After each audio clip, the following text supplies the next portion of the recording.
So yun, what's up mga padreng? Welcome back to my channel.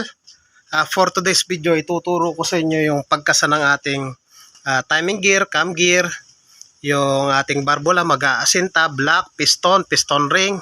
So ito yung may video tayo nung isang araw, yung maingay yung kanyang makina. So nakabili na siya ng pyesa. Ayun, nandun sa Mahiwagang box ng Sesto. So sa ngayon, ituturo ko muna sa inyo ang tamang pagkasa ng ating timing gear. So gagamit lang tayo ng puller niyan. So syempre bago ang lahat, tanggalin na muna natin yung kanyang kunya. So hugutin ko na muna yan.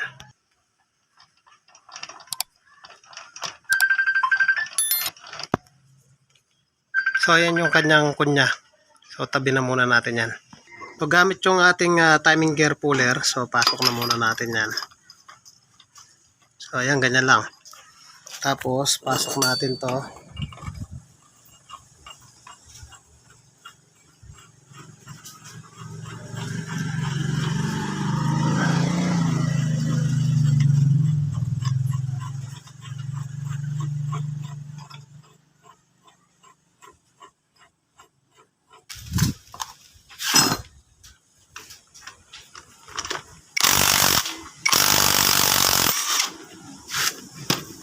Okay na.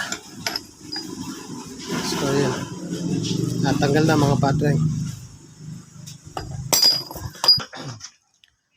So yun, natanggal na natin yung kanyang timing gear. So lihain muna natin ito loob para pag pinasok natin, smooth yan.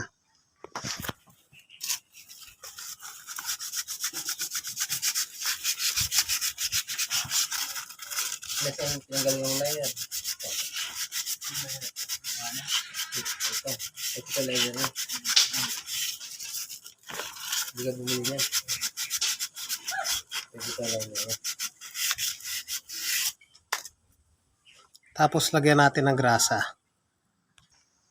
So langisan na muna natin yung kanyang shafting.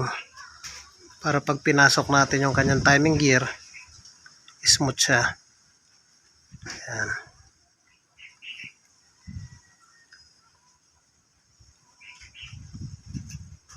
Sa pagkakasa ng timing gear, dapat naka-top dead center tayo, nakasagad yung piston sa taas. So itong kunya, nakatama siya rito, ayan o, sa guwit. So dapat pantayan itong kunya dito sa gitna. Ayan.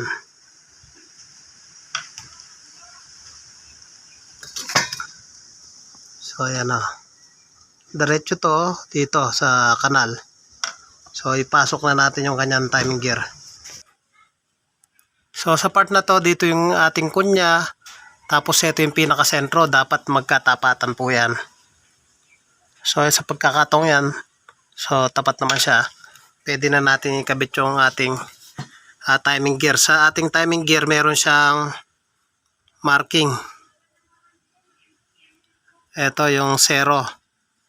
Ayan. Medyo malabo. Ayan, may 0 siya.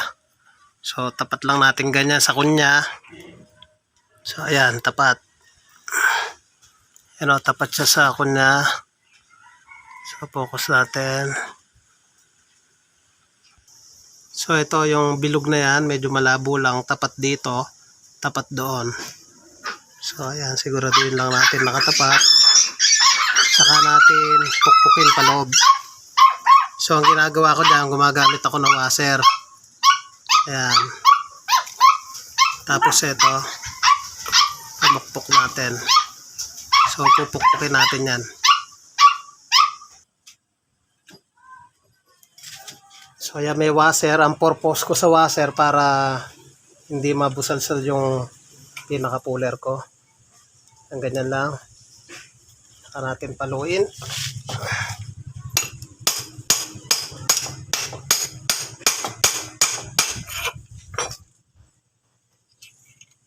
Ayan. Baba mo. Check natin kung sagad na. Konti pa.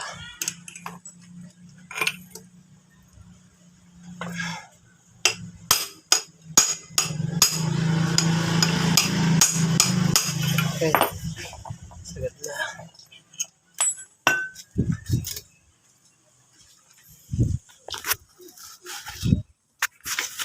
So, angat lang natin tong connecting rod.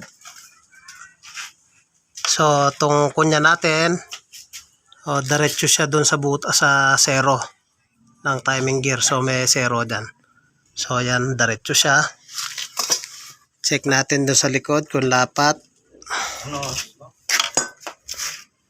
So, ayan, lapat naman siya. Okay. So, ganun lang yung pagkasa ng ating timing gear. At isunod naman natin mga padreng, itong ating cam gear, meron din siyang zero. Itapat lang natin sa zero ng ating timing gear. So, pag match lang natin yan at okay na yan. So, madali lang, may timing siya. Tuldok sa tuldok lang o 0 to 0. Tapos, ayan, kinabit ko na yung ating pin. So, ganun lang mga padreng. Kahit kung bago pa lang sa akin channel, mga padreng, huwag nyo pong kalimutan. Paki-like, paki-subscribe, paki-hit na rin po yung notification bell para updated po kayo sa mga videos na ilalabas ko. So, yun, hanggang dito na lang po. God bless at mabuhay po kayo mga padreng.